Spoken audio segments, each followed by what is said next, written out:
যখন ইলিয়াস আলী এবং ব্যারিস্টার আরমান গুম হয়েছিল, মধ্যবিত্তের মন কাঁদে নাই। 16ই ডিসেম্বর জেনারেল ওসমানী কেন ছিল না হাজির আত্মসমর্পণ অনুষ্ঠানে? আপনি 72 থেকে 75 নিয়ে আমাদের কোনো সাহিত্যিক কোনো উপন্যাস লিখেছে, আমার মতো ফিল্ম মেকাররা ছবি বানিয়েছে দেখেছেন? বানায়নি কেউ। পৃথিবীর কোথাও ফ্যাসিবাদ একা একা কায়েম হইতে পারে না। ফ্যাসিবাদ কায়েম হওয়ার পিছনে সবচেয়ে বড় কাজটা করে হচ্ছে ইন্টেলেকচুয়াল কনসেন্ট ম্যানুফ্যাকচার করে। অর্থাৎ ফ্যাসিবাদ যে অনিবার্য এরকমই হওয়া উচিত, এই বয়ানটা মিডিয়ার মাধ্যমে তৈরি করা হয়। শুধু মিডিয়া না, কালচারাল প্রোডাক্ট বলতে আমি বলছি নাটক, সিনেমা, গান, এই নানা কিছুর মধ্যে দিয়ে তৈরি করা হয়। তা আপনি যদি গত 16 বছরে ফ্যাসিবাদের দিকে তাকান, তাহলে দেখবেন যে এইটা যে এই জায়গায় আসবে, এটার প্রস্তুতি চলছে প্রায় আই উড সে 60 বছর ধরে। 60 বছর ধরে কী করা হয়েছে? 60 বছর ধরে একটা বিশেষ মতাদর্শের রাজনীতিকে গ্লোরিফাই করা হয়েছে, রাইট?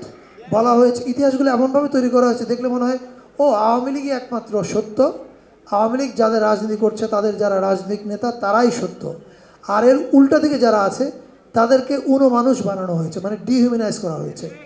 এবং এটা করার কারণটা কি? এটা করার কারণ হচ্ছে, আমি এর আগেও একটা অনুষ্ঠানে বলেছি, যখন আপনি হাই কালচার আর লো কালচার বানাবেন, মানে আওয়ামী লীগ যারা করে আমরা হাই কালচার, আর এরা যারা করে না তারা লো কালচার। ফলে লো কালচারের জন্য মধ্যবিত্তকে কাঁদতে হয় না, এটা মিডিয়া বলে, তুমি ওর জন্য কেঁদো না।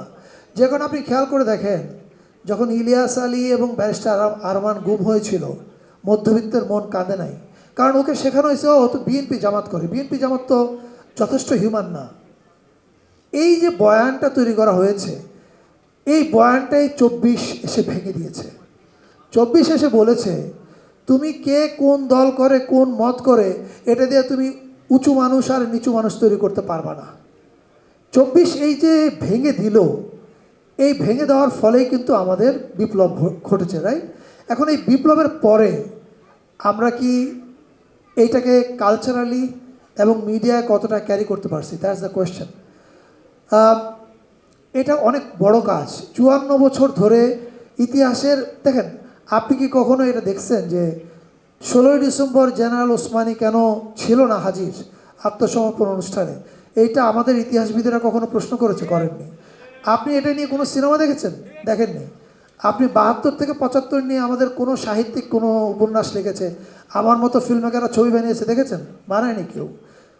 ফলে আপনাকে বুঝতে হবে, আমরা শিল্পীরা এবং মিডিয়া কোনটা দেখায় আর কোনটা দেখায় না, এর মধ্য দিয়েই কিন্তু আমরা ন্যারেটিভটা সেট করি। আমরা যে অংশগুলো দেখাই না, এই যে 72 থেকে 75 দেখাইনি, রাইট? কেন দেখাইনি? কারণ ওটা দেখাইলেই বোঝা যাবে যে ফ্যাসিবাদের পয়লা সূচনাটা আসলে 72 থেকে 75 হয়েছে। আমরা ওটা দেখাই না, রাইট?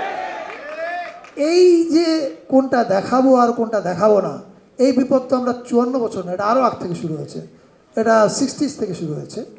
আপনি ভাসানি কেন নাই হয়ে গেল, খোঁজ নেন, তাহলে বুঝবেন যে কেন এগুলা কেয়ারফুলি অমিট করা হয়েছে, কোনটা কেয়ারফুলি ইতিহাসে গ্লোরিফাই করা হয়েছে।